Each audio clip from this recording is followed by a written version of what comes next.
Okay, Dan, you ready to start the podcast? You know, it's been weeks since our Dr. Worm episode. I told you that's not my name, and you've been refusing to accept it. I've let it go for the last couple weeks. But when you address me by my proper name, yes, then I'll be ready to start the podcast. I'm sorry, Dr. Worm. No, I it know was that never wasn't Dr. it either. Worm. I know. I can't remember what it was, though. I didn't tell you. You were supposed to know. Oh. P.T.L? No. Part-time lover? No. It has nothing to do with the song we're picking this week. Okay. You're supposed to know my new name. I was talking about it the other day when I was loopy on back pain medicine. Scott Chocolate. You rang?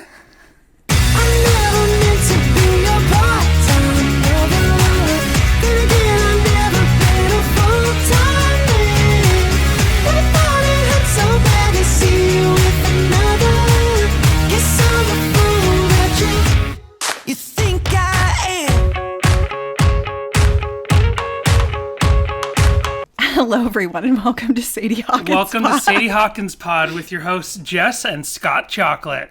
That's me, Scott Chocolate, here to talk about the most rockin' pop album out there, Collapsible Lung, with a now unfortunate name.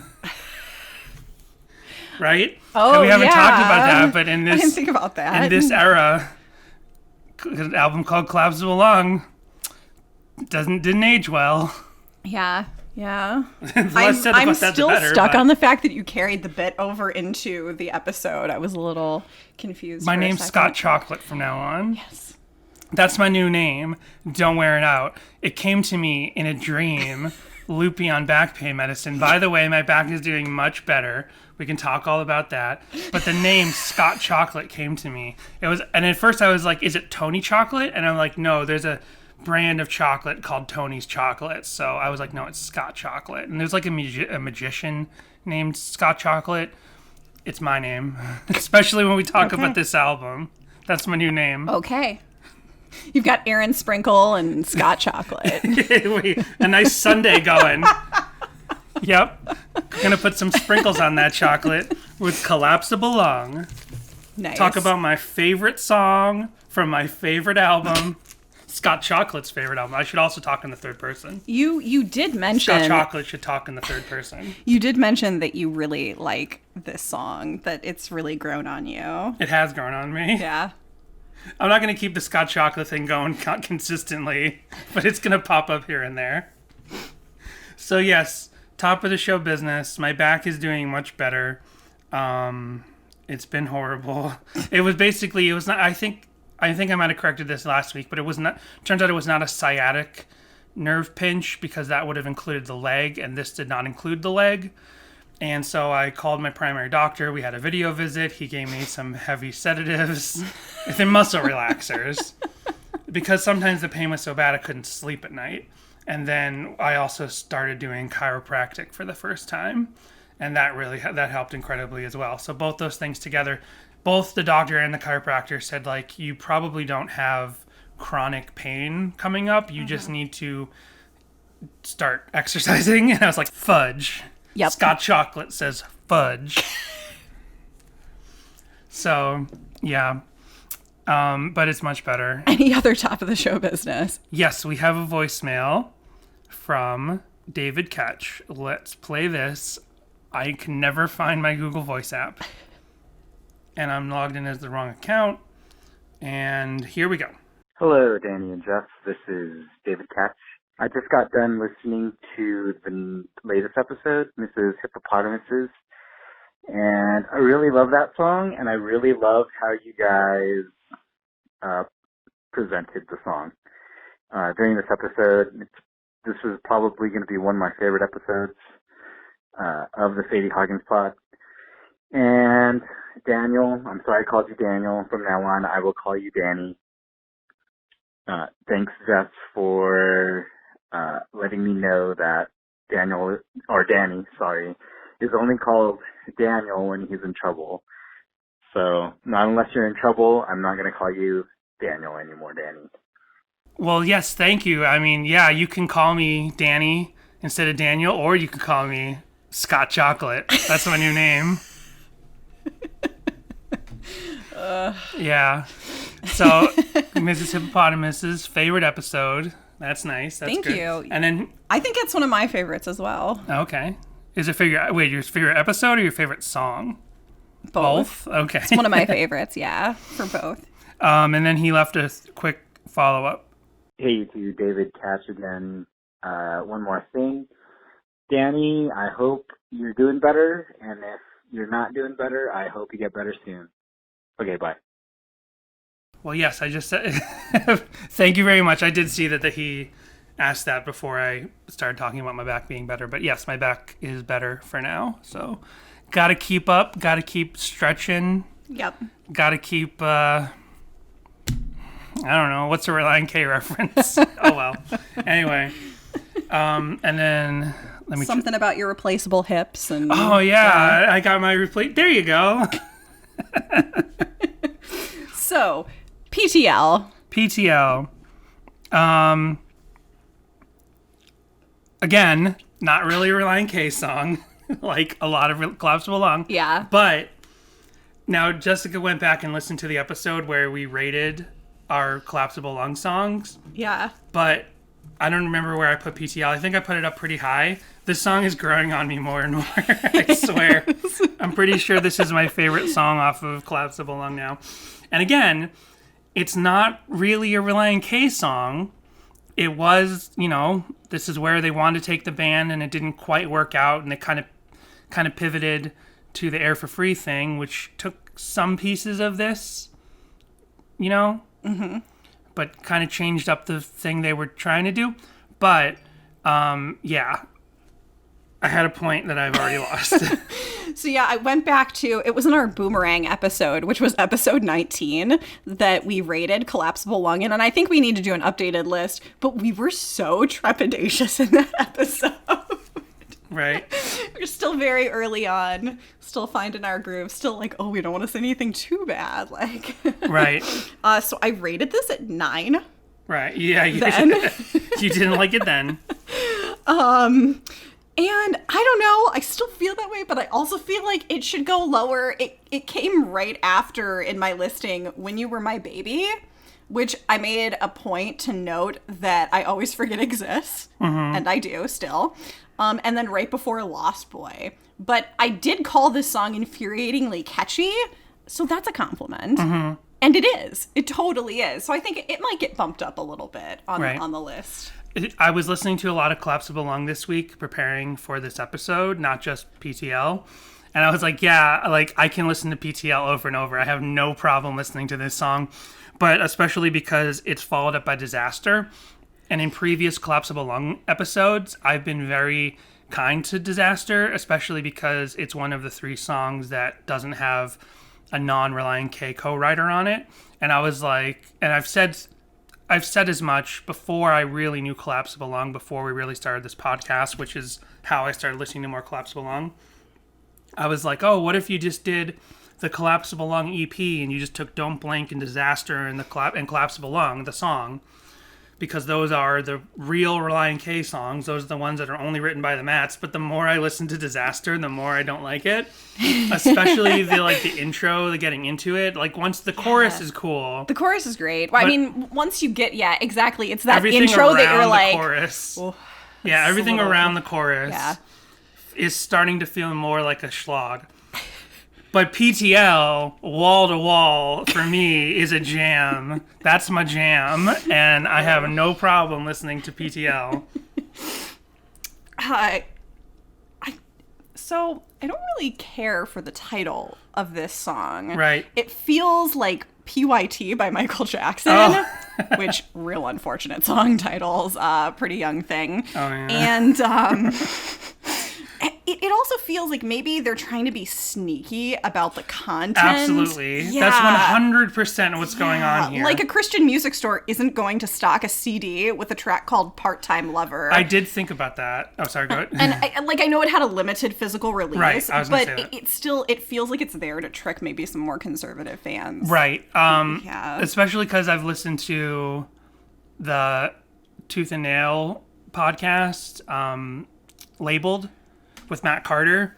And in multiple different episodes, there's talk about that and how certain bands had to do this like this surface level censorship sometimes. Like some bands, they would be flat out like, like on Magnified Pod, they talked about the second Brave Saint Saturn record. They say, like, I can't remember the words. They're very light swear words. It's like hell. It's like he goes through hell. But it's not even a swear to say you go through hell. Yeah. And they had to censor that. Oh. And, like, I think pissed or something, or I can't remember the words right now. But they censored these very light swear words for the Christian record market. And apparently, like, Tooth and Nail had, like, their standard was, like, the Southern... I'm not remembering this properly, but like the Southern Convention of Baptists or something. They were like, we start there. We start in terms of censorship and what's allowed there. So yeah, sometimes bands, and like there's like MXPX has the word pissed in a song, but they spelled it P-I-S-T. That's like a light censorship thing. Okay.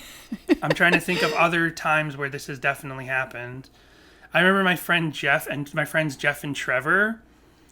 They had their like bedroom band that didn't involve me. There was one band that involved me for one short amount of time, even though I've never really been a musician. But they had a demo that they wrote, and I think it was like the song was called like Virgin or something. But they were afraid of their friends' parents seeing the tape with a song called Virgin, so they changed the title to Virginia. They just changed the title to Virginia. Okay.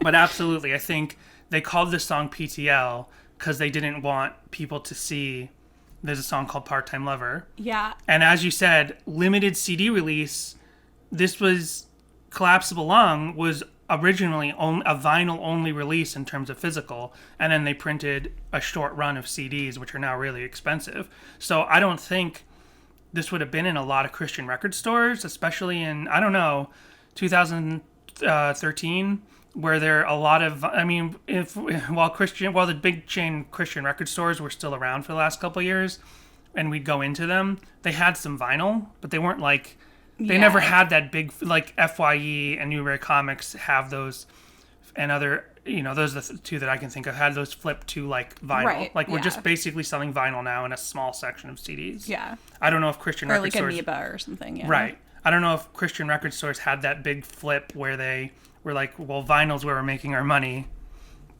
So it could have just been like, might not have even been a retail thing. It might have just been thinking like when you see this track list listed on streaming and like the announcement of the record coming out soon, and we list the song titles, we don't want people talking about it. Right. Yeah. And on the same note, I had not put this together, but I found a few different reviews that said they thought they were getting a completely different song. Yeah. Because P.T.L. also is a common acronym for Praise the Lord. Yes. Which I had not thought of at all. But I'm like, oh no, that makes it extra oh no. I know. So I'm going to skirt our normal format, and I just want to, because while I'm thinking of this, I'm going to go ahead to some of the one YouTube clip I got. And I hope I wrote it down which one it was. Yeah, I'm just gonna play this one clip when we normally would do this later in the show. This is a clip I found of the band playing the song in 2012, so before the album came out. And as we talked about with other Collapsible Lung songs, which we often, not that we forget, but we don't feel it, is that Collapsible Lung is the same lineup. Right. As Five Score and Forget Not Slow Down. Yeah. Right? You forget that the Johns and Ethan were, and well, Ethan wasn't on Five Score, but yeah, this is the same lineup as Forget Not Slow Down. So this is a 2012 performance of the song with John, and Ethan performing it, and I think this might be one of the first, because the person who uploaded it is named Bo Bright, and this is at the Marquee Theater in Tempe, Arizona. And it says new song, so if this wasn't the first time they played it, it's one of the first times they played it. I mean, it's a year before the album came out, so there's something that's kind of funny that happens as they start to play the song. Here we go. By the time I met you, it was 12 past midnight. Told you I'd be the best you never had. You said you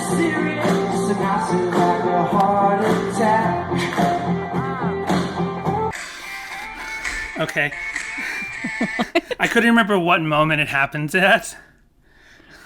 But listen right after he says, "Are you serious?" And I said like a heart attack. Listen for right after I said like a heart attack. Ready? One more time. Some people might have already heard it. Here we go. You said, "Are you serious?" And I said like a heart attack.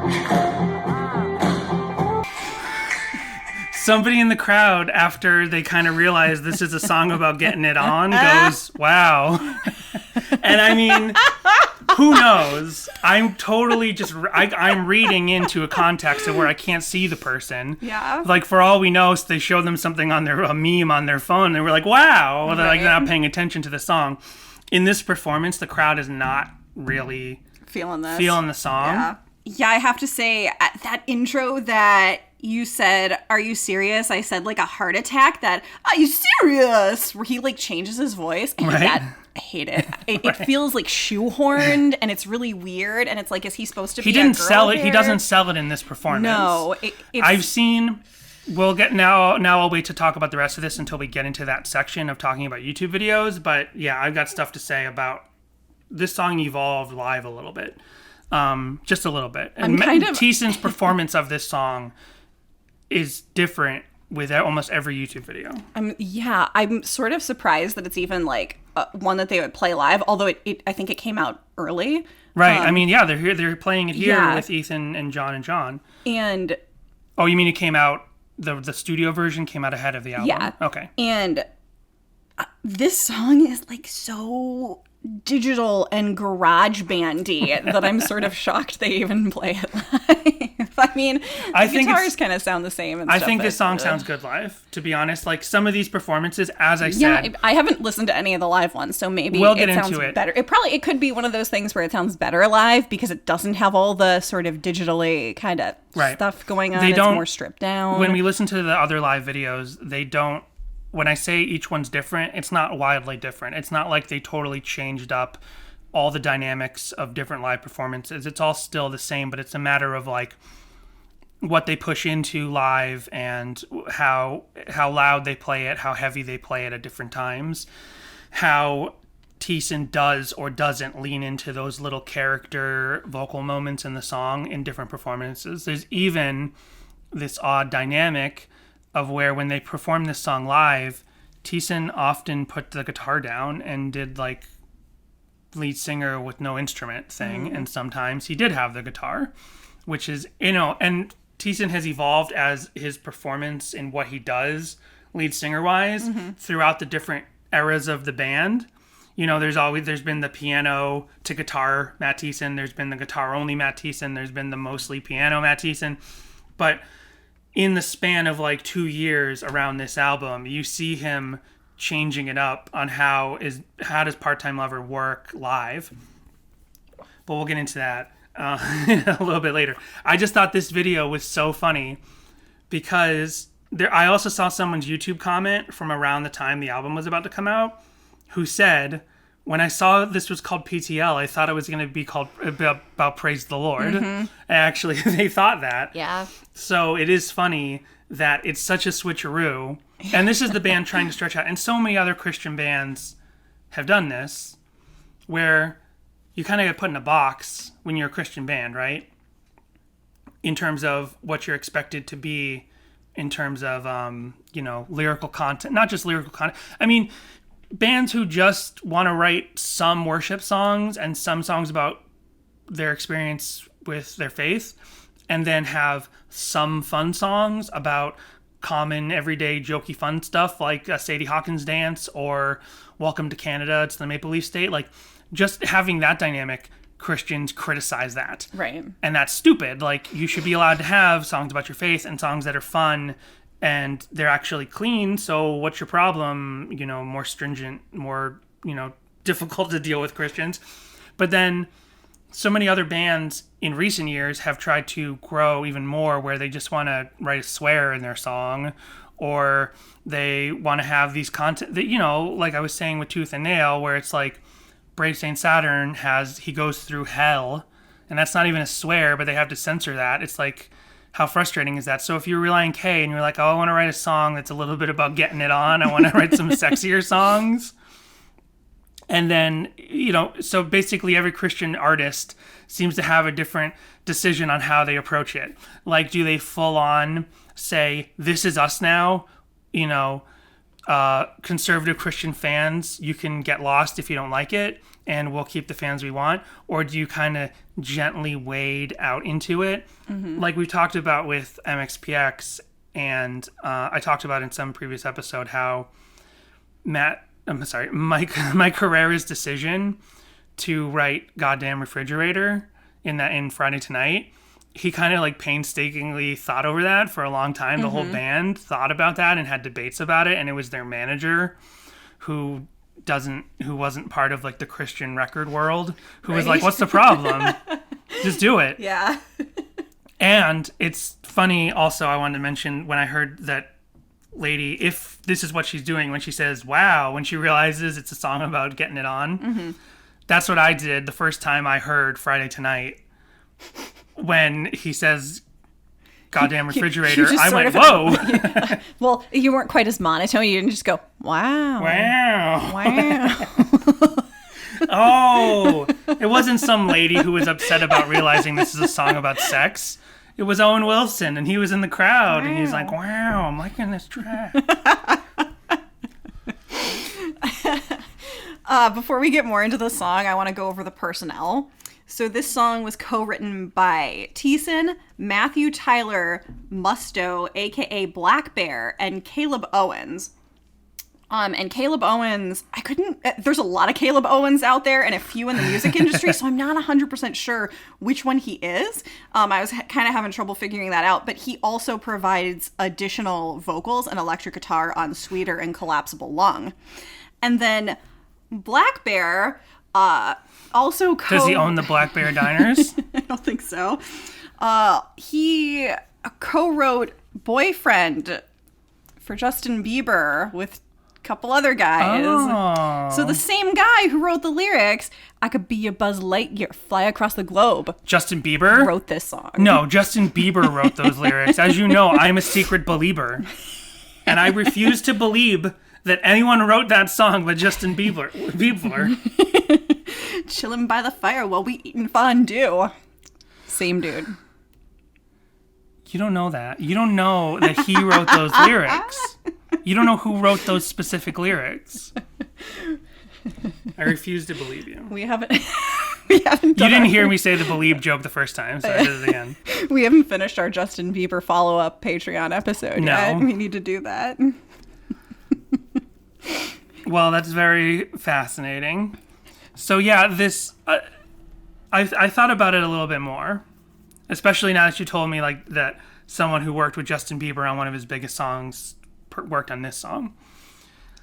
A common assumption from us and from many fans was Matt Thiessen, after Forget Not Slow Down, starts to do more co-writing for pop artists, and then he's like, let's do that with Relient K. And the more pessimistic view of it is he's like, I like this pop world. I want to live in this pop world all the time. I'm going to take my band and make my band a big pop group, right? Which could be true. And especially as I watched the P.T.L. live videos, I saw that like there's obvious, I see now as I'm watching more of these live videos, because we did not go see Relient K during this period. We didn't have experience seeing them live during this time. But now as I watch more of these videos and I see Matt Thiessen trying to evolve what he does on stage and like hold the microphone and just walk around and dance around the stage just with the microphone, and then that works, but that works in some ways, but doesn't work in other ways. And, once the Forget Not Slow Down lineup is no longer around and they're still kicking these songs and trying to do this, I see how this is what I was getting at. I guess it's like pessimistic to just say Matt Thiessen came into the room and he's like, as we've said before, barbershop is in threat of growing stale. I'm going to take it in strange new directions. As I thought about it more, 2012, 2013 is, the tail end of the collapse of the music industry, right? Like, especially with like rock music. I mean, rock is always dying. Rock has been dying since the 80s, right? Obviously, it's more in a lull for the last 20 years than it's ever been. But yeah, it's like, I don't know what Matt Thiessen might have, both Matts. I don't know what both Matts might have seen in 2012 in terms of like, we did forget Not Slow Down, and the industry is changing so much, and expectations for music are changing so much. And when you're a rock band in that time, you have a couple of choices. You hunker down, like businesses dealing with COVID, you hunker down and you try to just hold the fort, and you just try to barrel through and be a rock band in these times where people aren't as interested in your music. Or you change it up and you try to like get some other ideas out there and other things and new fans, try to like get a new thing, or you break up. You right? offer delivery. You offer delivery, you have curbside takeout. So I think there's a possibility that it was just like, I can kind of see a possibility where it's like, yeah, sure, we all wanted Forget and Not Slow Down too. But it was 2012. And like I said, the music industry was hugely different than it was just 4 or 5 years before. So it took them years to come up with this new album. So Relient K was probably feeling stale, and they were like, we want to do something different.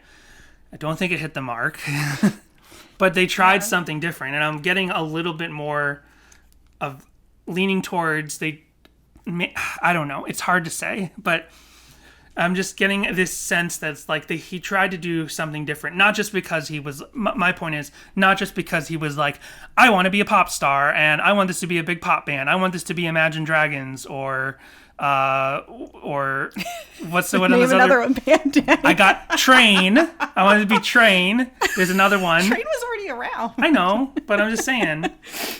Or Fall Out Boy, or one of these bands that starts out as a rock band and pivots into the top 40 radio world.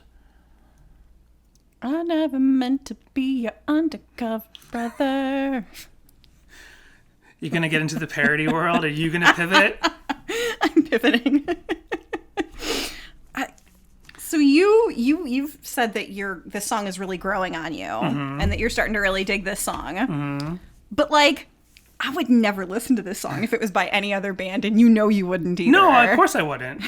Like, if this song came on the radio and you didn't know it was Relient K, you would not be able to switch it fast enough. I don't know. Who knows? I listen to a lot of, especially with K-Rock changing. Yeah.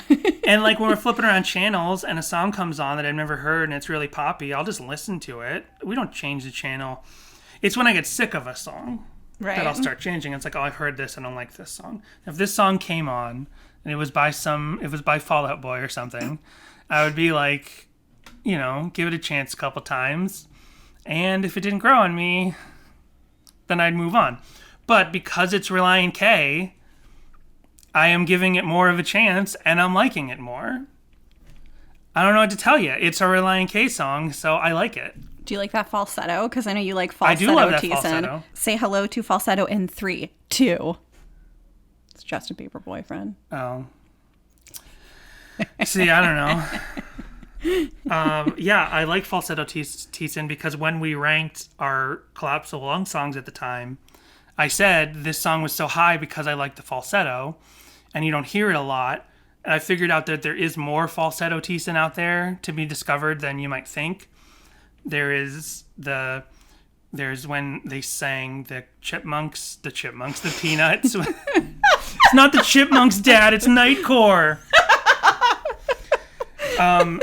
When he sing the Peanuts song during the Christmas tour, that's in a falsetto. I think there's something on Air for Free in the background vocals, it's in falsetto. Whatever. Falsetto Thiessen is awesome. I love it. It reminds me of a Prince song. That's a thing. I've been getting into Prince slowly over the last couple years. When quarantine started, like the first week of quarantine, I made us watch Purple Rain because I had never seen Purple Rain. But I've been deep diving into Prince. Like, I don't really go past the mid-90s yet. But I've been listening to all his albums from the first album up through the mid-90s. And that stuff is often very poppy. It's often very much like this. Like, this could be a Prince song, and I would absolutely listen to that. And just because I wouldn't listen to like a 2019, 2020 pop song if this was by some sort of pop band doesn't mean I wouldn't listen to this song, because if you give it to Prince, I would absolutely listen to this song. So check and mate, Jessica. Podcast over. Call us 402-95-SADIE. Let Jessica know how badly she just lost the debate. I never meant to be a part-time shipper. Then again, I've never been a full-time stan.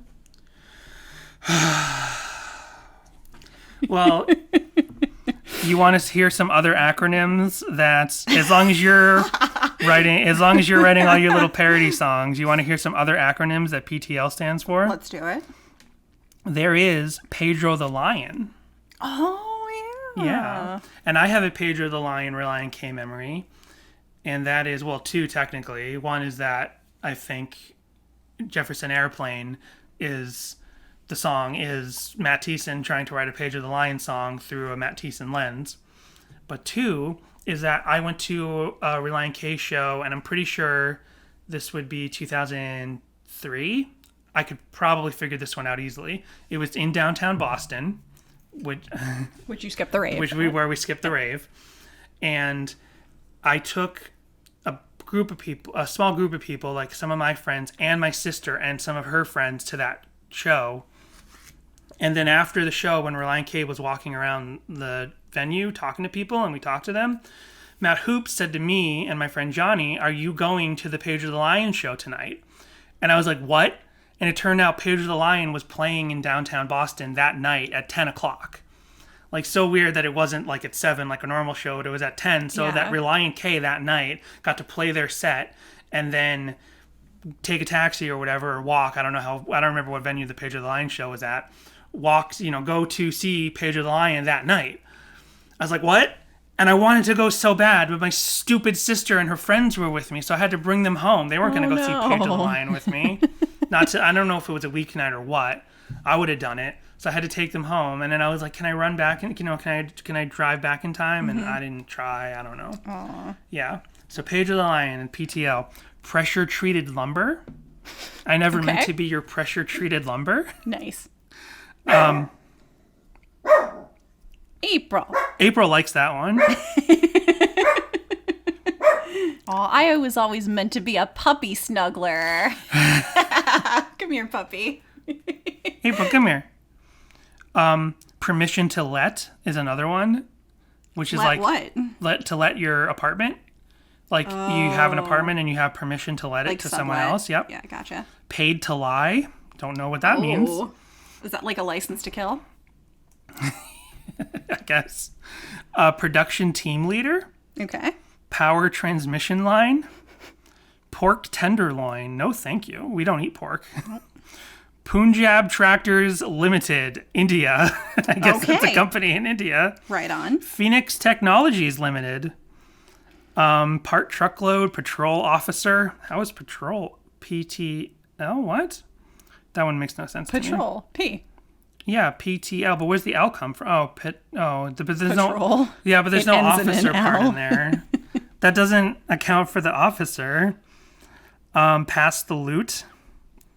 You can stop me anytime. Pressure treated lumber. Physical training leader. Excuse me, I'm talking. Periodic table live. Pushing the limits.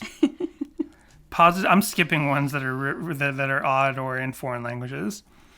Now we're down to when you go to acronymfinder.com, they rate I don't know, they give us an out of 5 star rating to each one. And none of these have a full 5-star rating for some reason. Like, even Praise the Lord only has 4 out of 5 stars. Interesting. I like that you can rate them. Yeah, property tax listing. Hey, Danny. Yeah. I never meant to freshen your drink, governor. You've been going around the house saying that all the week. Really have. It's a Simpsons reference and mashed up with her favorite Relient K song.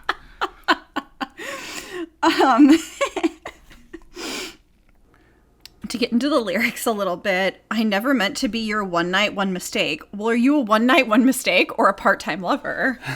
Right. Because this feel like two very different things. You're either a freelancer hired to do a specific job, or you're a part-time employee. Yeah. Then again, I've never been a full-time man. Like, I get it. I know what he's saying. He's never fully, like, stepped up and been a man. Not a girl, not yet a woman. But it's just an odd choice. Like, what is he the rest of the time? Is he a Muppet or a Muppet of a man? Oh, that's so funny you said that, because I thought this at one point and I forgot to write down the note. I'm so glad you said that. That this song sometimes feels like a Flight of the Conchords song without the joke. Like, this feels like a Flight of the Conchords song that's missing the punchline. And the thing is, Flight of the Conchords is so good that, like, yeah, the music is funny, but the joke wears out eventually, and the songs are still catchy songs. Right. Like, Part-Time Model, or what is it called? No, I can't remember what it's called, but especially because it's Part-Time Lover.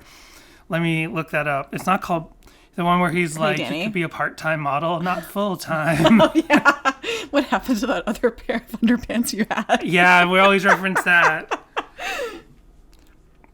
The song's just called Part-Time Model. Oh, The Most Beautiful Girl in the Room, right. It's called The Most Beautiful Girl in the Room. And he's like, you could be a part-time model.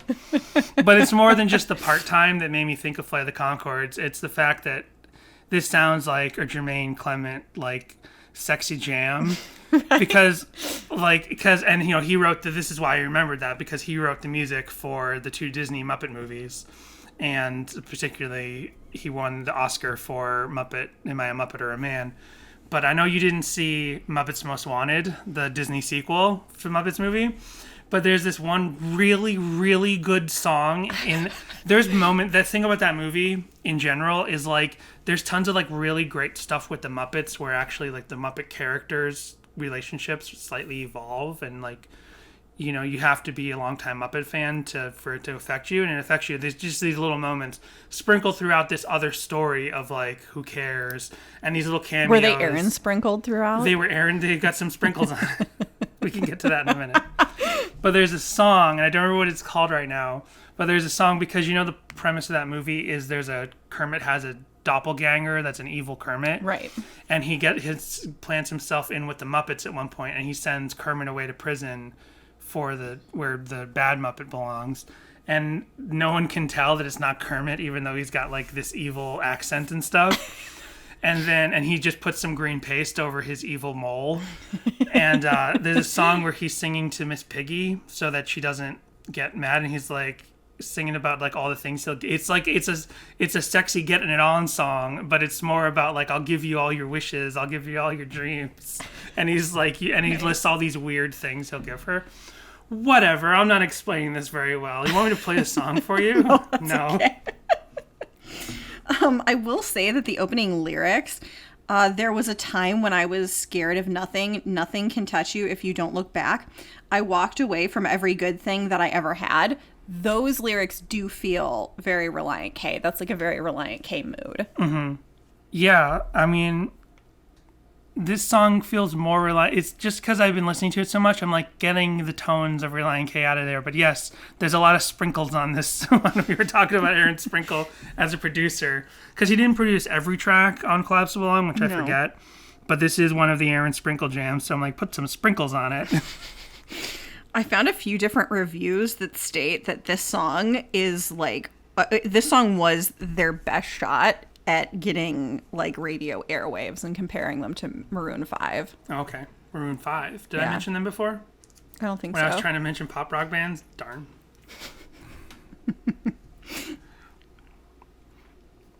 Maybe you did. I don't remember. Roll back the tape. Oh, you know, like Maroon 5. Oh, see? We're back live. See, I said Maroon 5 right there. Are you ready to get into the deep dive, or do you have more stuff? This song is... Last kind of things I'll say is this song is kind of layered. not layered, but it's got a lot going on. Like, it's got these nice parts. I like the parts. Like, not just the verse, chorus, verse, but, like, the instrumentation changes up. There's that, like, tremolo-type voice in the background during that kind of bridge section where you hear the part. He's, you know what I'm talking about? You're making so many hand gestures. I'm making so many hand gestures today. Hold on one second. I'm going to play it live. Okay, so I like the snap before the first chorus. Like, you hear that little snap before, you know what I'm talking about? You didn't pay enough time. You didn't pay enough attention to this song. Okay. Right here, right? I'm a couple seconds back. But I love the snap before the first chorus. And no one does this in their covers. Right here. Wait, that was a clap. I swear there's one with a snap. Does it take them... Wait, how long does it take them to get into the chorus? Maybe it's in a later one. Maybe I don't know this song as well as I thought I did. Okay, wait. It might be this one. No, that's the same one I just played. I didn't realize the chorus... For a pop song, I didn't realize that the chorus takes a whole minute to get to. Which is surprising. For a 3-minute song. Okay, maybe it's the second one.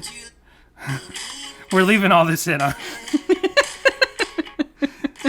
It's in there somewhere. Okay, I could have sworn there's a snap somewhere. I'll listen to the song again later and I'll let it in. It sounds kind of snappy. I like. And then, what do you think of this guitar solo? It feels... There's effects on it. We got some pedal hoops, yeah, if that's who's playing. It feels... Got some dirty... forced. They're trying to do like a cool white stripe. Yeah, like a white stripes, yeah, cool Black Keys type of bluesy, dirty thing. No? And then this part.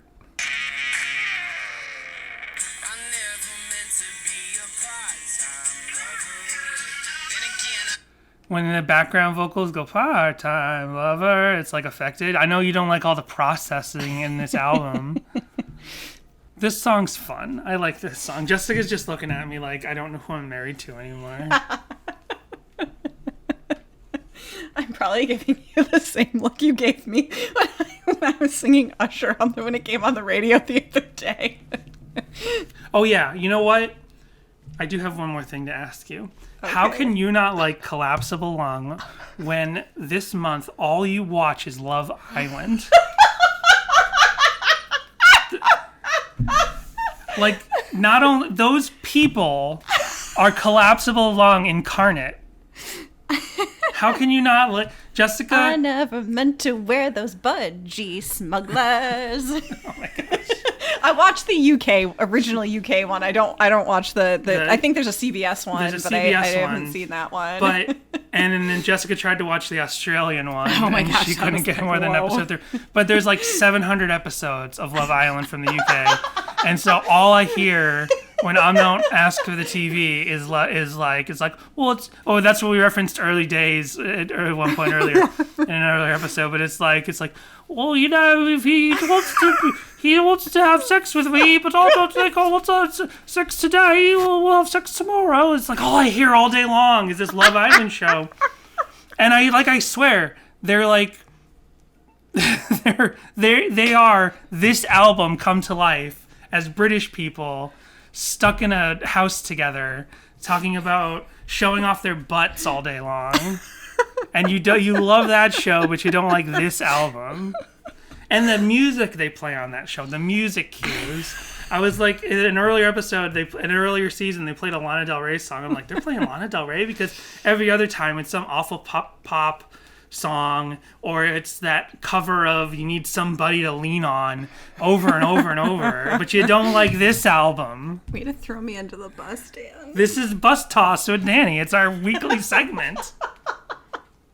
Listen, everybody needs a little bit of an escape right now. If I like to escape to a villa in Spain with a bunch of British losers, Danny, I also really like that. We've talked about it before, the Paris Hilton solo album, but I don't like Collapsible Lung. I don't know. I just don't make sense. I don't know what you want me to tell you. If this song, oh my gosh, I could make a FMV to Love Island set to this song, and then you'd like this song. I'll find out who your favorite It would be appropriate. This song would absolutely appear on Love Island. Oh, I love Paige and Finn from the most recent season. They go to South Africa in that one. Switch it up a little. So good.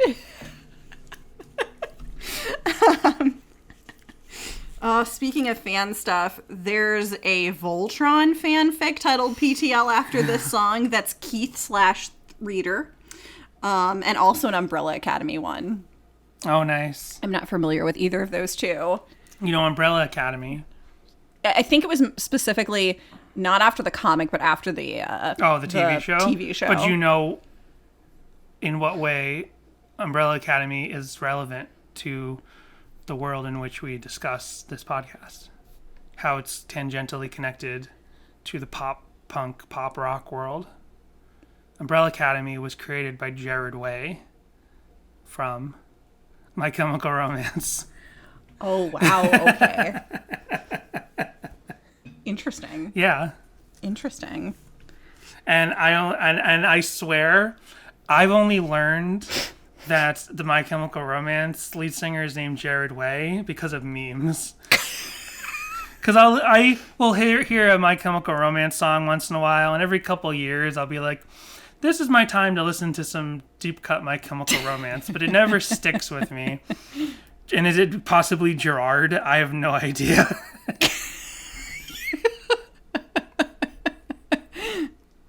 So I also have an alt press article here from the song premiere of Part-Time Lover. Okay. This is from June 19th, 2013.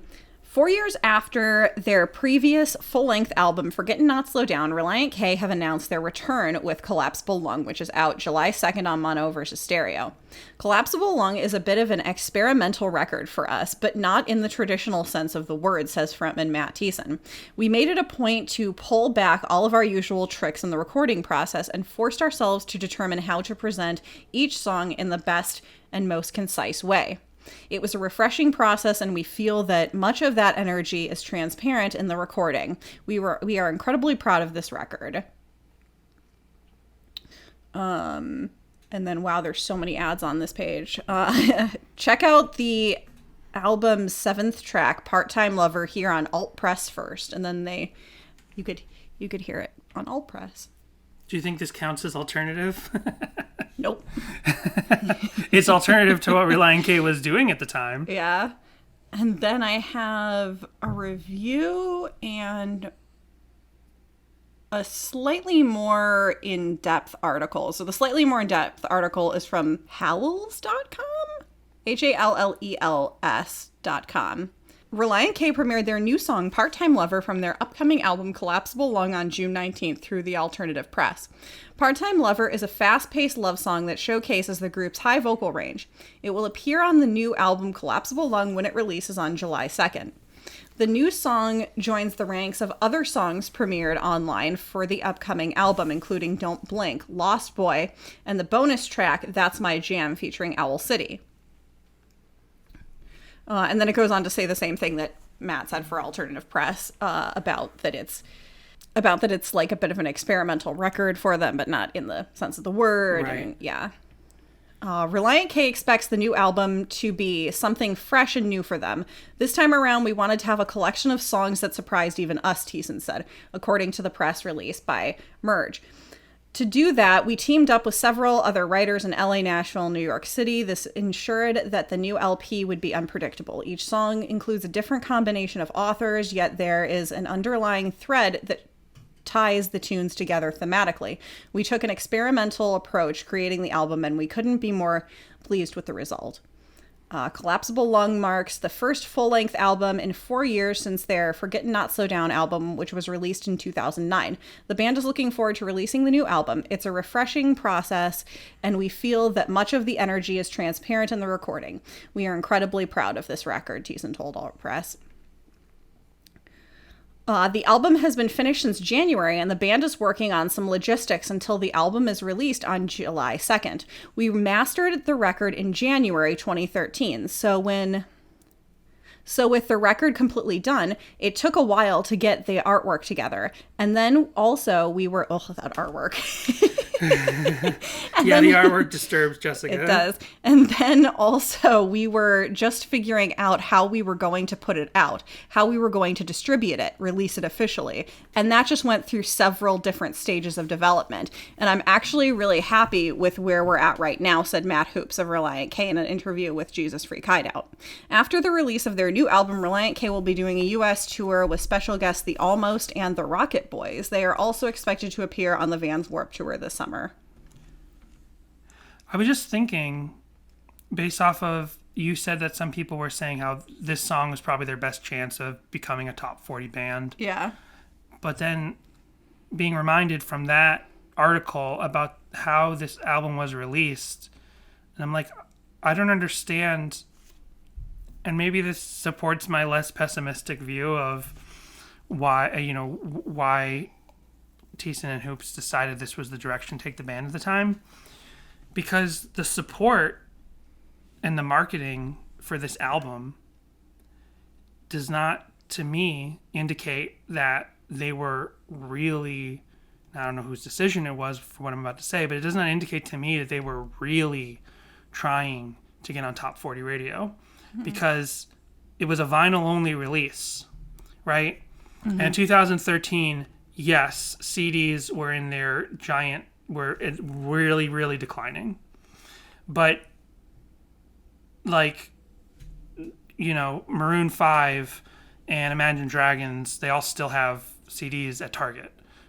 You play the song on you get it on the radio however you get it on the radio, and then you put that CD, in the gift section at Target or the little CD section at the front of Whole Foods, right? Can you imagine? I mean, I guess technically, Coldplay, yeah, Coldplay had that more recent album that was for a while only available as a physical release. You can't. I don't know. It's so odd that this was for a while a vinyl only release.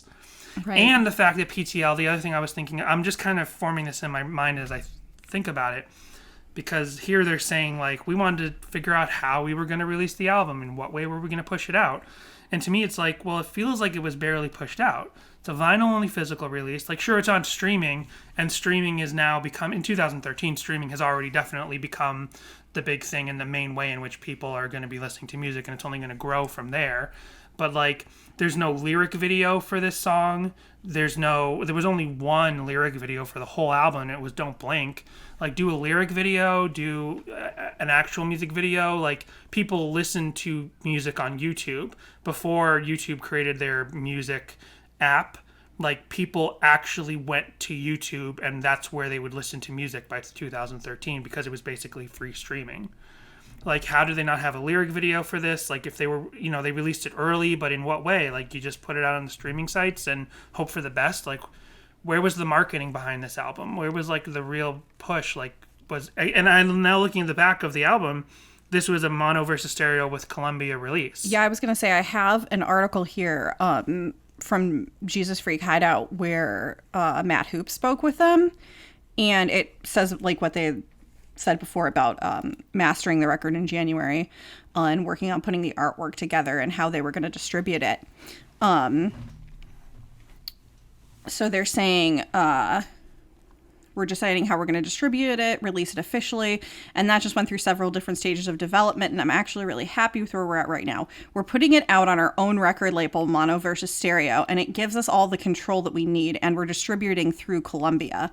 They're on board to a certain extent, but I think it's really in the best case, because we can do what we want, and if they want to, say, take us onto radio, or go do whatever on whatever level, then those things are already kind of written into place with how that'll work. We're cautiously optimistic, Hoop said.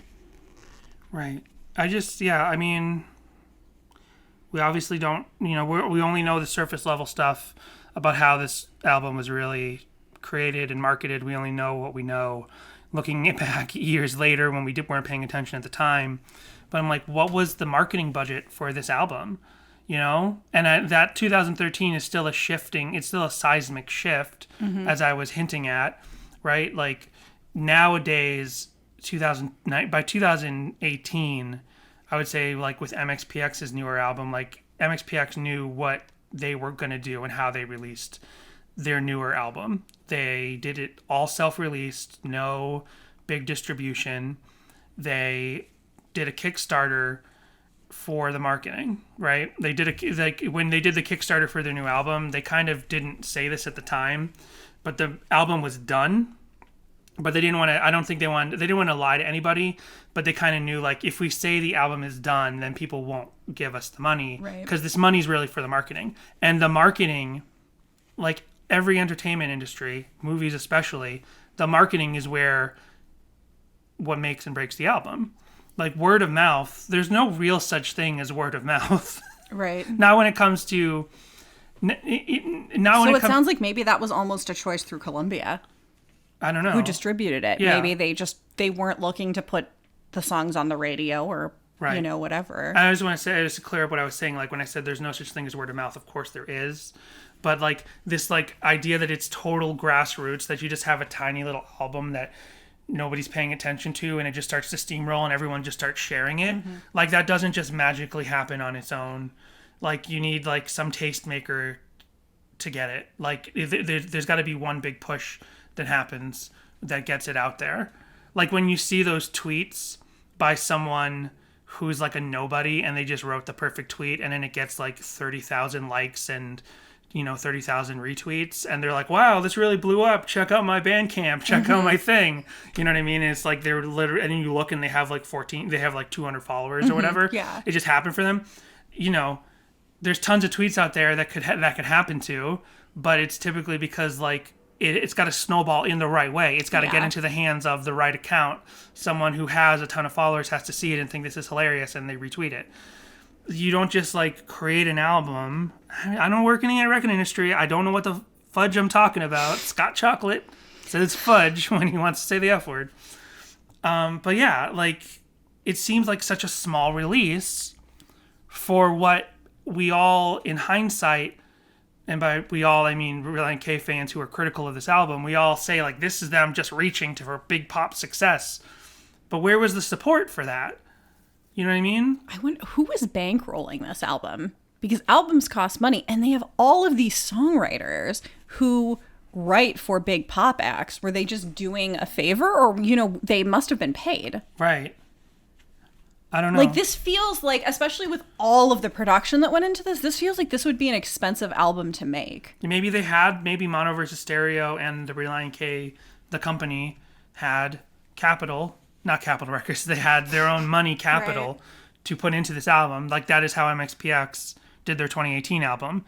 From their own business, they bankrolled the album more or less themselves, I understand. And then they didn't have the money. They didn't have enough money left for marketing. So they had to go to that Kickstarter and they had to raise the money so they could have Instagram ads. And so they could get the album put on playlists where it would get ears. And they had to, they didn't even tour. They've just played a couple of shows. They've played probably less than 10 shows since the album came out. And it seems like it's been a very successful album for them. So it's like touring, like nowadays touring doesn't support the album supports the tour. Is that how it was in 2013? Because here Matt Hoops is talking about how we're gonna put it out there and see where it goes and hope to get support on tours and stuff. I'm like, in 2013, did people think that touring still supported the album? Right? Because it flip-flopped. Now, like I just said, the album supports the tour. The tour is where you make your money. But for most of history, it was the opposite. I don't know. Very confusing. This album is like in this... The more you unwrap the Collapsible Lung mystery, the more there is to find. The surface level mystery is just the why did Relient K go in this direction for this album? But now we're digging in deeper and I'm having more questions than answers. Well, I also have here from HM Magazine, a review. Ooh, Heaven's Metal. That's what that is. Collapsible Lung. Heaven's Metal magazine. So this was reviewed by Dan McIntosh, who gave it 2 out of 5 stars. Relient K's Matt Thiessen is rock music's perennial underdog, so one tends to pull for him, almost instinctively. However, his band's latest effort, Collapsible Lung, makes it difficult to be entirely on Thiessen's side. Although it's a bright, commercial pop effort, it doesn't include nearly as much wit and wisdom as we've come to expect from this usually reliable band and its fine leader. For starters, there are areas where Relient K's Christian fan base is surely going to nitpick a bit. For instance, If I Could Take You Home sure sounds like an invitation for a one-night stand, and P.T.L stands for part-time lover. Musically, Collapsible Lung is just a little too pretty. It's not nearly tough enough. Instead of charging guitars, Relient K's multiple producers have filled these grooves with sort of polite pop rock that sometimes sneaks onto the pop charts alongside the usual floozy divas. Collapsible Lung may mark one step forward in Relient K's quest for radio success, but it's also 2 giant steps back in the credibility column. Yep, it may just knock the wind out of you. I wanted to make a COVID joke there about the wind being knocked out of you and keep an eye on those symptoms, but Inappropriate. Inappropriate. That's a Conan O'Brien reference. Yeah, harsh words. And then finally, we have song meanings. So Genius had no annotations this week for Part-Time Lover, which, interesting. People were still taking to song meanings, though. And I'm just going to read one. Well, see, now maybe I was wrong about how the record industry had changed by 2013, that everyone's still on song meanings in 2013, but nobody's on Genius yet. It's crazy. Usually, by now, I feel like we've already switched over to Genius. So, Darth X Ultra XLERTA. Sweet name. Wait, no, Darth XLETRA commented 6 years ago. As is quite obvious, the song is about a one-night stand and the remorse he feels, not only for doing it, but also for not pursuing the girl afterwards and throwing her aside almost as a fallback girl for a rainy day that he waited too long on, even though he really did like her. Never thought it hurt so bad to see you with another. I just want to pause there. They definitely have discussed the lyrics more than we did. Like, you discussed some portions of the lyrics, but yeah, we didn't talk about the story of the song. We were kind of leaving that, we were taking that for granted that everyone out there knows the song we're talking about. But yeah, we didn't actually mention this song is odd and an outlier for Relient K. We definitely talked around this, but we didn't mention it. It's about a one-night stand. Yeah. Yeah, I feel like we didn't just say those words. Right. It kind of reminds me of Hotline Bling a little bit. Which I have huge problems with that song. Because that song is BS. Because he's like, who sings that song? Drake. Because Drake is like, I left the city, and now I come back, and you've got new friends? What's wrong with you? I used to call you up and say, come over and have sex with me in the middle of the night. But now you're out there having different relations ever since I left you alone to live your own life. I come home and I find out that you're living your own life. Girl, you've changed. That song's ridiculous. It is. It's an awful song. I mean, the song itself is fine. The song itself is good. I actually like I like the sonics of. Sorry, my phone's going off. I'm technically supposed to be working right now. That's the fun part about working at home, and that's why I don't tell anyone at work about my podcast. But yeah, you get it. Yeah. So they go on to say, whether Thiessen is painting a metaphorical or a realistic personal experience is beyond our knowledge. On a deeper level, however, it is one more piece in the 2-album story that Matthew Thiessen and Relient K have been painting through their 2009 Forgetting Not Slow Down and their 2013 Collapsible Lung. Nope.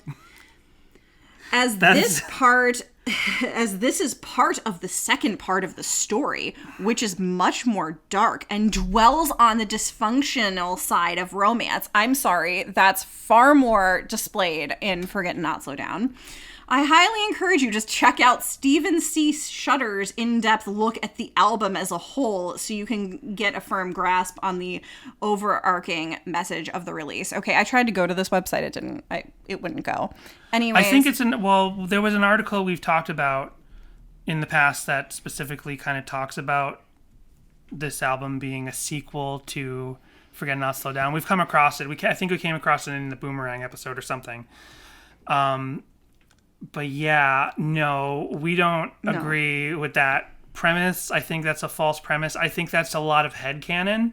Yeah. I think that's a lot of people basically like who expected Forget and Not Slow Down 2, who weren't expecting Relient K to have just taken an entirely different route. And yeah, when Jessica found this article last night, she flipped out and got so mad. And I'm like, you got to tell me. I cannot wait until we record. You have to tell me right now what you're reading. She read that to me. And I'm like, yeah, I just don't. That is just people's headcanon. I'm sorry. I know a lot of different Relient K fans out there ascribe to that. But the thing is, we know that Forget and Not Slow Down is more or less a single story album because they've said that. Because in interviews they've talked about, here's where Matt Thiessen was, here's what he actually decided to do. He went out, they've told the story, how he went out to the cabin to write the album on his own, to be secluded, to do all this stuff and come back with all of these songs and record the album together. Like everyone from Mark Lee Townsend to both the Matts, and the documentary behind the recording of the album explains to us that is why Forget and Not Slow Down is more or less one story, an actual story that was happening to him. That interview, that proof from the band or a mouthpiece for the band doesn't exist as far as I'm aware. Please let us know if we're incorrect about that. If you have an interview with Mark Lee Townsend didn't work on this album. If you have an interview with anyone who worked on this album or the band members themselves who say, this is us continuing the story of Forget and Not Slow Down, let us know. But every time I see it online, I'm like, this is just what people wanted or expected, so they morphed into their minds.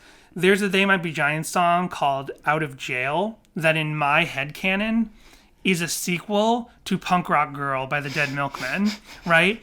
Because I saw these little connections, because they're both about a girl who steals a car. Right, at the end, he's like, how much you pay for this car? Nothing, man, it's stolen. She steals that car, and then the They Might Be Giants song is about a guy who just met a girl, and she goes to jail, and he's like, now he's waiting for her to get out of jail, more or less. So I, in my mind, put those two together. But that's just my headcanon, and that's more or less what I think a lot of Relient K fans do with this. It's like they don't want to accept that this was just a bunch of light, fluffy songs that they put together. They want this to be a continued story. In fact, I'm pretty sure that I've been through articles that have said that Thiessen felt that the process of writing Forget Not Slow Down was so heavy that he wanted something a little lighter to do with this one. So he thought, it would be so much fun to do something completely different and bring in a bunch of different songwriters in on the process, get together with a bunch of friends basically and make an album. Right. Which is completely different and not the second part of a story. Right. And there was another review we read a couple weeks ago where someone's like, Collapsible Lung, not this article, but some other article that was like implying that Collapsible Lung is continuing the story of Forget Not Slow Down, and saying now Thiessen is dealing with his pain in a less functional way and going out and finding cheap romances. I'm like, no. Yeah. If he wrote all the songs, then maybe. Now there is this connecting thread in the song that it seems to be about dysfunctional romances, right? That's on so many of the songs. Like Gloria is absolutely about dysfunctional romance, and then Disaster is not necessarily a dysfunctional romance, but it's about like they got the fire brewing for each other physically, you know? Right. So there is this theme of these people, and Boomerang, of course. All of these songs are themed around love and sex. So it's easy to put in headcanon that this is like a concept album. But I absolutely see no proof, aside from people just saying it, that it's a sequel to Forget Not Slow Down. Because I also don't feel, knowing that Forget Not Slow Down is a completely true album, it is the most literal tease, and it's him dealing with the actual events he was going through, and how there's one song on that album that is literally about him writing that song. Like, that's how current that album is. For then the next thing to be this other album. And we had that email from Trent, who sort of implied, like, yeah, he agreed, like, Forget Not Slow Down is a true story, but then here's a fictional story for the follow-up. Like, sure, you could do that. That kind of happens. I feel like there's movies out there that are, like, based on a true story, but then they do a sequel that's not based on the true story anymore. Like horror movies and probably like action movies about police and stuff. Like, right. You know, like you could absolutely do that in Hollywood. I mean, who knows? Like Orange is the New Black. That's a true story, and the first season is relatively truthful-ish to the story. But then by the sequels, it has nothing to do with the true story at all. So you could absolutely do that in a way, but it's like, I'm not going to believe this until we hear someone from the band or related to the band say this was a continued story from Forget Not So Down. And I'll say this and I'll yell it till my lungs collapse. So says Scott Chocolate, host of Sadie Hawkins Pod. So you ready to get into the clips? And we're not making Scott Chocolate merch. It's not happening. I didn't even think about that. No, I'm making Scott Chocolate merch, and I'm keeping 100% of the profits. You're not getting none of Scott Chocolate's merch money. So let's get into YouTube clips. One of those two Super Mall Manila shows that we're always going back to. Yeah. They didn't play it, but the crowd really wanted them to. Nice. Or the people in front really wanted them to. So they posted it to YouTube as P.T.L. Relient K. And this would be in 2013. So it says, Manila crowd requesting for P.T.L., but it's not part of the set list, so we sang it instead, and Matt did the dancing. And then XD smiley face. Hashtag best show, best band. September 29th, 2013. So yeah, here's Matt Thiessen saying, sorry, we can't play P.T.L. And then the people in front singing it, playing it for themselves. No!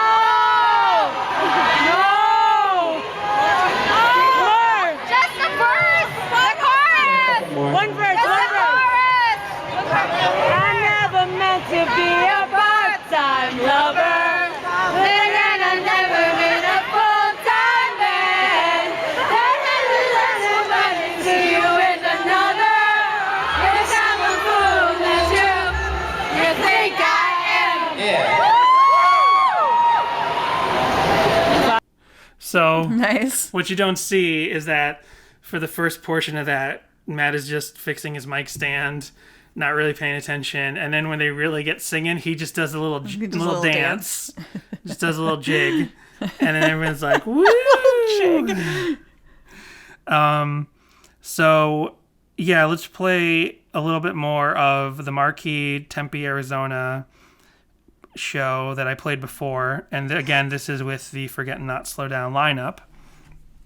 And like I said, we'll try to tell the difference between some of these live performances as they were kind of figuring out how Relient K was changing at the time and how these songs could or couldn't be played live. So here's some more of the same show where the lady went, wow, where Owen Wilson was in the crowd and went, wow. You said, are you serious? And I feel like a heart attack. It was far too late before I figured it out. I never meant to be your one night, one mistake. I never meant to be your boss. The audience is so quiet and so still. Yeah. And it's not a great video because it's a little choppy and obviously there's that crackling audio. But yeah, it's odd. Like, it's odd how sometimes we categorize things just by the production as pop. But like when you hear this, it just kind of sounds like a rock song because it's John, Ethan, Matt, and Matt just kind of playing the song out. It's got this, I kind of skipped the part at the beginning, but it's kind of got a U2-esque guitar intro part. And then it just kind of goes into a rock sort of, like a slowed down, low-key song. It's pop. I understand, but it just goes into, when you hear this version of the chorus.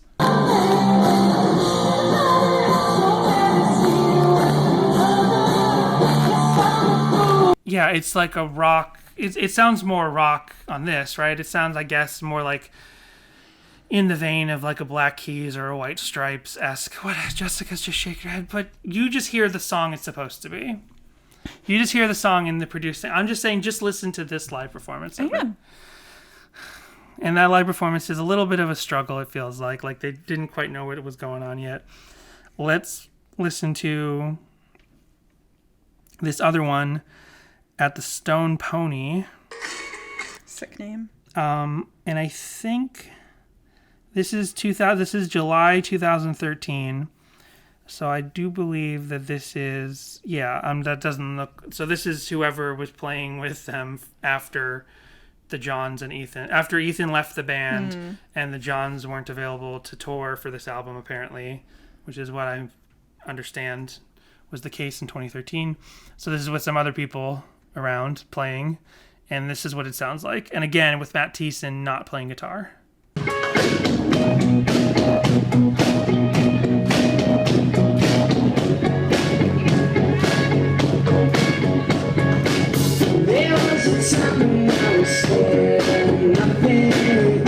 Relient K in the last decade, it's like, you know how you can age a tree by its rings? You can age Relient K footage by Matt Thiessen's hair. Yeah. So as you get into the longer, curlier hair, you're like, oh, okay, we're getting into this period. Yep. Because this is long, curly locks Thiessen. Nothing can touch you if you don't look back. You said yes, like a heart attack.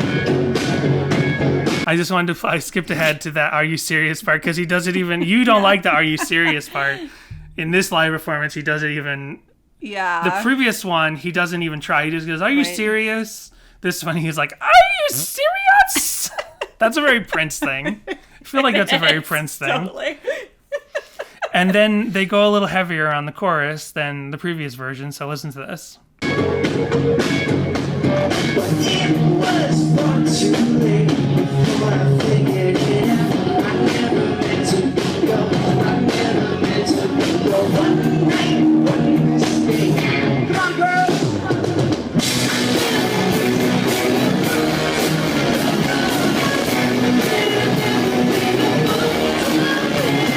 Come on, girls, meet me after the show.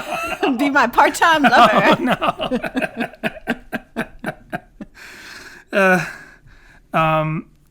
So yeah. So it doesn't seem like they definitely haven't played it after the tour for Collapsible Lung, because I didn't look at Setlist FM, but I don't see it like much after 2013.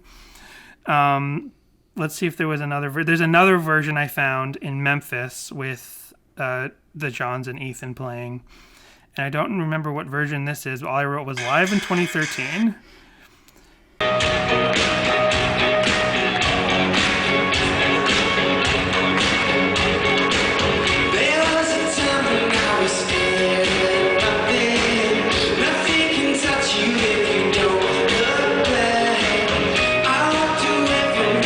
Let's find the Are You Serious in this one.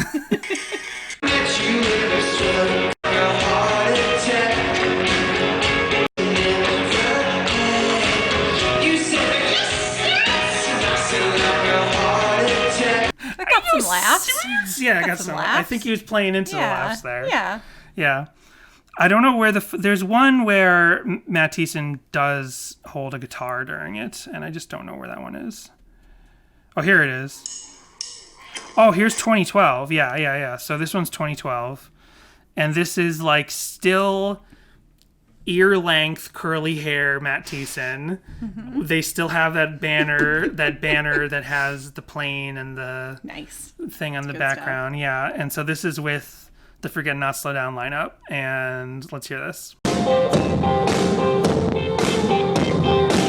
Okay, and again, let's just skip forward to the Are You Serious part.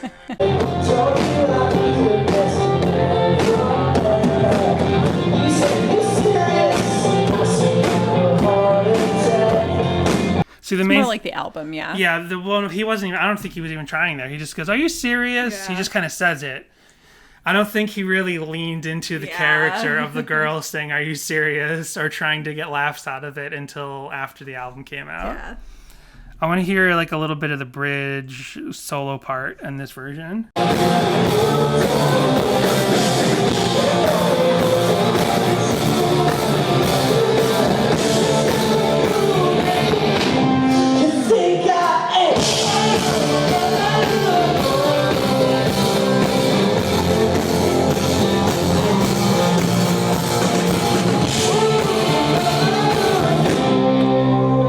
So that was Matt Hoops doing the guitar solo. What'd you think of that version? It's good. It's good? Yeah. It's like, yeah, it's okay. Yeah. Yeah, it's good, right? Yeah. It's good. Yeah. So let's hear the bridge part, and then we'll move on, I swear.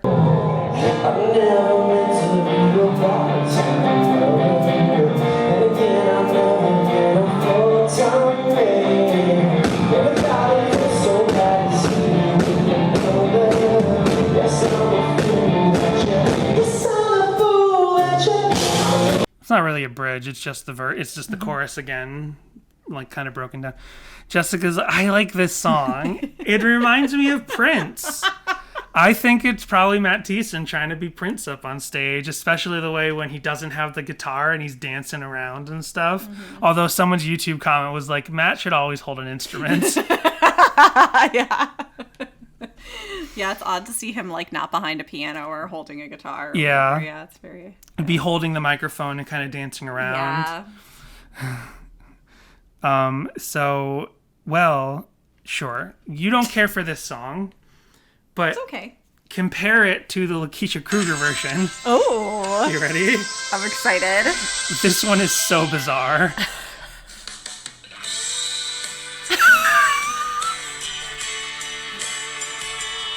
Why'd you put on Lady Antebellum? I guess it does still sound a little bit like Lady Antebellum, but more than that, it's the same black lines that were drawn on me, were drawn on you, and Sixth Avenue Heartache. It's the Wallflowers Sixth Avenue Heartache. Oh. And I can't remember now, but what what Wallflower song does Relient K cover in karaoke? Can't think of it now. No, it's the Lakeisha Kruger song, right? Yeah. No, but it's like a sound-alike for Sixth Avenue Heartache, which is so weird that's One Headlight. That's the Wallflower song they do. But yeah, no, listen to this again.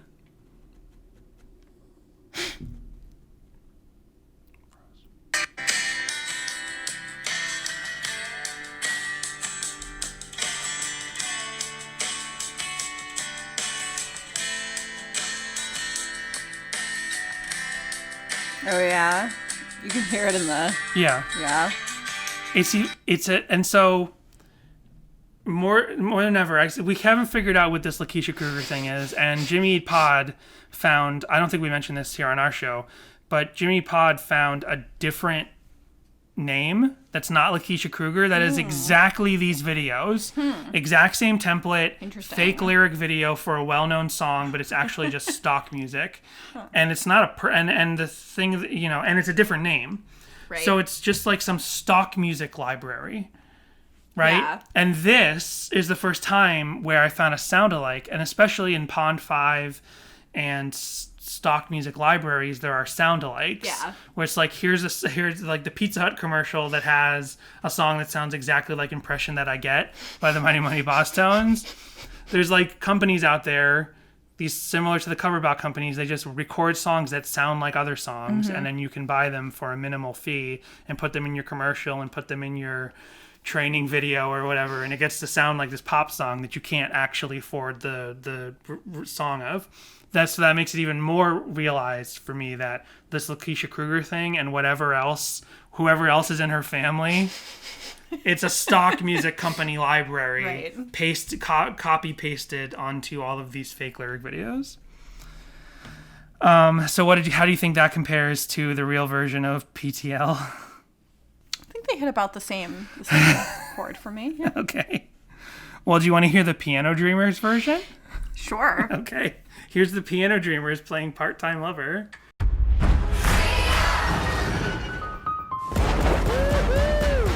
Wow, that didn't sound anything like it. That was a Google Stadia commercial.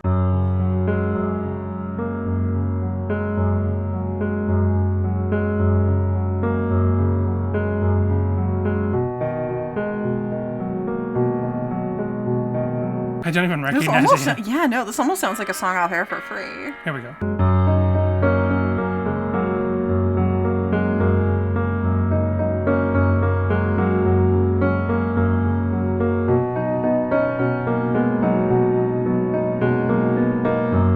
You just almost agreed to the thing that I said, is that you could take the bones of a lot of Collapsible Lung songs and you could put them on air for free.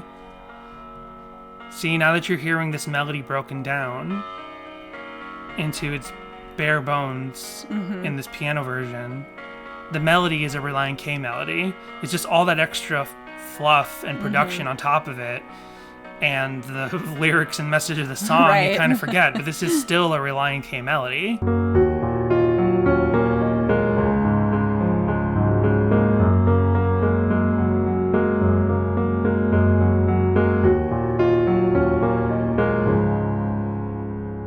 Jessica looks very inquisitive. Yeah. Yeah, see? Yeah. This is very pretty.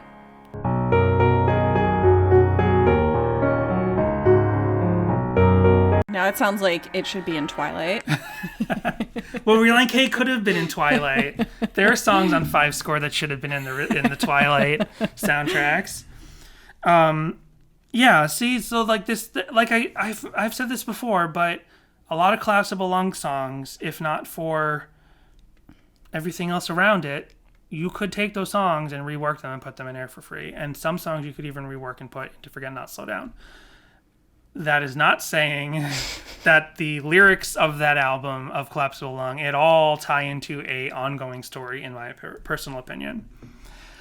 So there's this guy named Gavin McGee, and he has 2 different covers, one where he played it live at some sort of like talent show or something, and then one where he streamed it, to his webcam. And I guess we'll play the webcam version because it sounds a little better.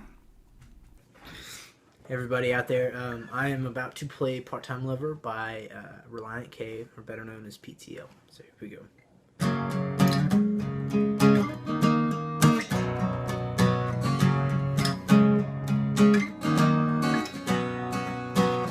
There was a time when I was scared and nothing can touch you if you don't look back. I walked away from every good thing that I had. By the time I met you, it was 12 past midnight. Told you I'd be the best you never had.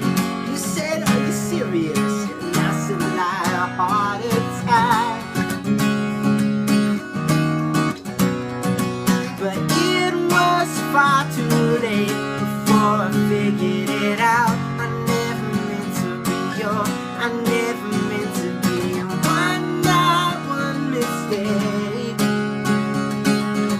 I never meant to be your part-time lover. Again, I've never been a full-time man. And without it all so bad to see you with another. Guess I'm a fool that you think I am. Nice. Jessica was just getting done with that like 10 seconds before the moment I decided to pause. But you were listening to it and you were kind of enjoying it, right? Yeah. Yeah. See, I think there's a bones of a good song here that you would really enjoy. Now, I will say, though, that there are many covers, and that's one of the best, because just like how Matt Thiessen sort of played around with this song live in terms of how far he'd lean into the little character voices or deciding to hold or not hold a guitar, different covers, people didn't know how hard they should lean into. There are a lot of change-ups in this song. They didn't know how to handle some of those change-ups. They didn't know how to handle the falsettos. So some of the covers have little moments where they're going good, and then they do a change-up, or they go for the falsetto, or they don't go for the falsetto, or they change a key, and it's like part of it works, part of it doesn't. That's like the theme of the covers for me, is that the covers are like 60% good. There's a cat on top of the building behind you. That's new. I've never seen that. Oh, wow. And it just jumped. It jumped. Yeah. Wow. I was looking onto the parking lot in the window behind Jessica, and there was a cat walking on the building. Fun. Is that a sign we should do cat next week? No, we're doing mood rings. It's our big 50th episode. So here's another good cover. This is Cole Woodruff Music, and he's one of the guys that in my note I said actually really nailed the vocals, like for me, nearly 100%. Everyone else did a real bad job with the vocals. Real roller coaster of good and bad. This guy, another acoustic solo cover, I think he hit it.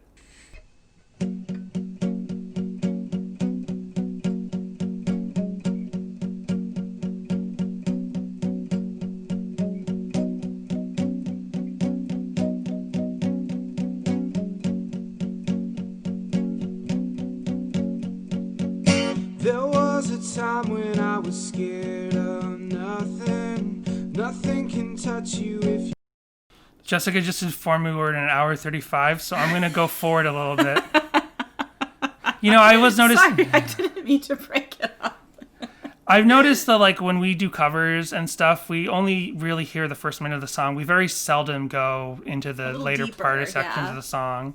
So we need to start doing that. So for Cole Woodruff, I'm going to skip ahead a little bit. I bet the sun is shining. I never meant to be your one night, one mistake. I never meant to be a part-time lover. Then again, I've never been a full-time man.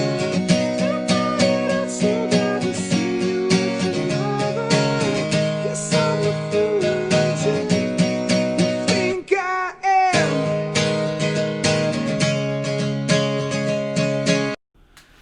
That was really good. Yeah. Like I said, I mean, he's just doing it live in the room, so it's not like it's pitch perfect, but it is really good. Yeah. Especially because we are running late, so I'm probably not going to play the people who do not nail the falsetto at all. There's like one full band cover on here, and that is on SoundCloud. It is by, let's see, anytime. No, SoundCloud. I don't need to sign up for HBO Max. I already did sign up for HBO Max. Thank you.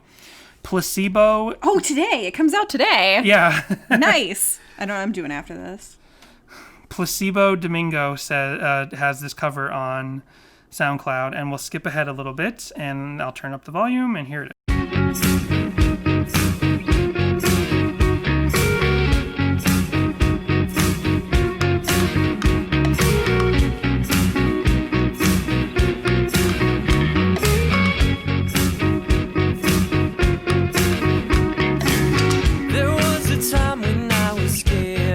What was that weird, like, they like wood make block? It their own, yeah. There's like a wood block thing, like a horse clomping in the background. Yeah, that's kind of cool. Really, I love their album art too. Yeah, it's the I don't know where this image comes from, but it's the K for Karaoke panda, but in a more realistic texture. Mm-hmm. Like it's almost like it's a stuffed animal version of the thing. Think I am.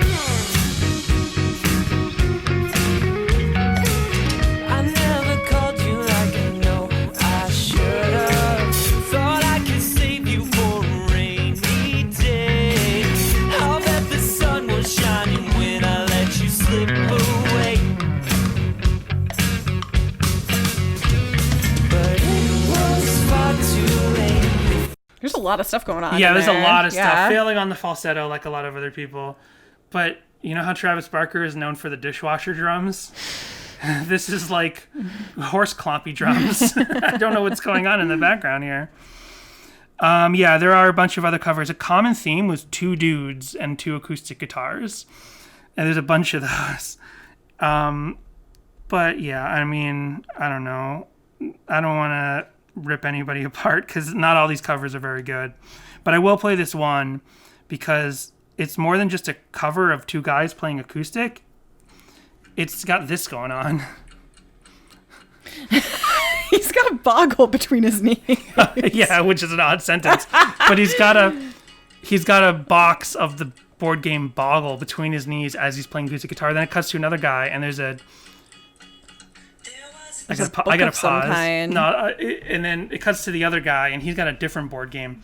Then it cuts to a Boggle sheet, because you know how Boggle. The rules of Boggle is you shake up the letters and you have to find the words. Boggle. Yeah. So I was like, are they King of the Hill fans? Boggle. But it's a Boggle sheet where you're supposed to fill out your words, and they write the lyrics of the song on it with like stop motion camera. That's cool.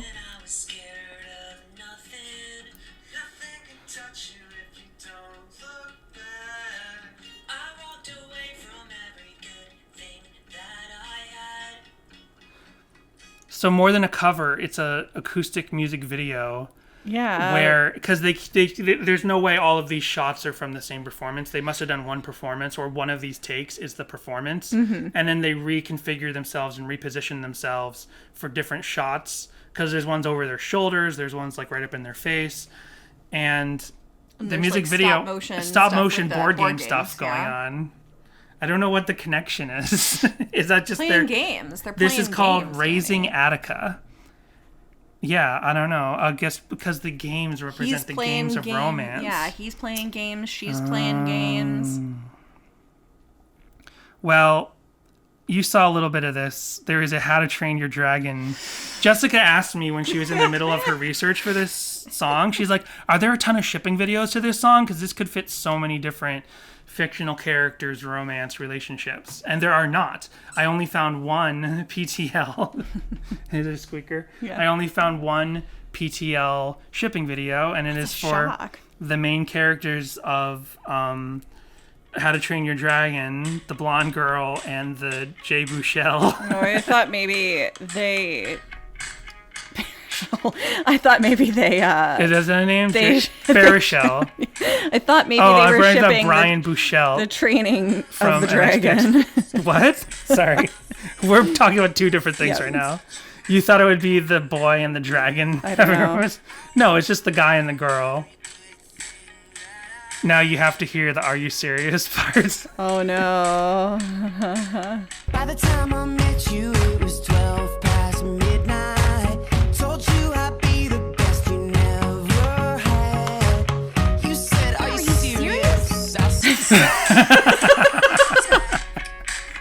So she says, "Are you serious?" in one of the 3 movies, and they Do cut you that think in. that's what made them think Maybe. to do this video? Maybe.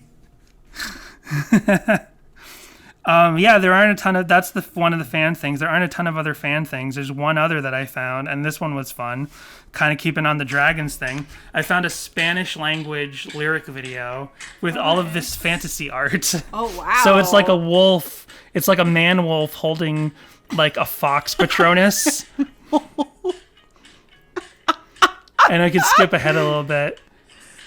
Then it's like a hawk man cuddling a lady, It could almost be like a dark elfling man. Right. Then like a cosplay of like a lady dressed as an elf. I was gonna say that last one with the guy and the lady could almost be. Oh, is this? Then it's just like a Spanish pop star. Yeah. I don't know if they cut out the fantasy element by mistake, if he has like pointy ears or something, but it just looks like a Spanish pop star on the beach. And then some people on horses and some people walking through an enchanted forest. Yeah. Some of these look like they could be the Nightcore covers. Yeah. That And it kind comes of back to art. this guy. Oh yeah. And last one, because there wasn't so much fan stuff. is, P.T.L. could have meant praise the Lord if you were expecting a Christian song from Relient. So there's a lot of other songs out there called P.T.L., but here's one by Rappin' for Jesus, Reverend Rap. This is called P.T.L. Praise the Lord, uploaded 4 years ago. Jessica, please look at this cover art. Whoa. It looks like a Tim and Eric thing. This is my favorite thing I've ever seen. And look at the blood splatters. I guess that's the blood of Christ. Sure. But it's like it's this like embossed, beveled Photoshop blood. It's amazing. And the Rap and Rev or whatever, the R's are made out of a cross. Yeah. The back part of the R's are made out of crosses. We're posting this. This is amazing. So here is Rappin' for Jesus by Reverend Rap. Let everything that has breath praise the Lord.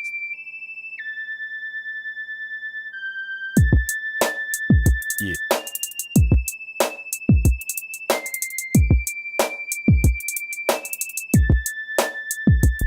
I hope Reverend Rap isn't very litigious. I hope we don't get a copyright strike. Yo, the sun's still shining, so I'm back on the track with Reverend Rap freestyle. We still rhyming, and yeah, it's perfect timing. So what you waiting for? Go ahead and praise the Lord. Even on the days you bored, ain't nothing wrong with giving him praise. You got to be grateful to survive in these days. His love so bright, at times I need shade. I've cut it close to my life, and I ain't talking about bass. Back rows in the van, doing 100 with no lights. Go to parties, other cities, every time there were fights. I had a gun in a vest, I could run with the best. To me, fun was a mess, and this is my confession. Me and the devil had battles all the time. My confession. It's like Ben Schwartz's character from John Ralphio, who he completes the rhyme, but then he tags it with an extra syllable. Yeah. Good stuff. Yeah, this is the best John Rubin song I've never heard before.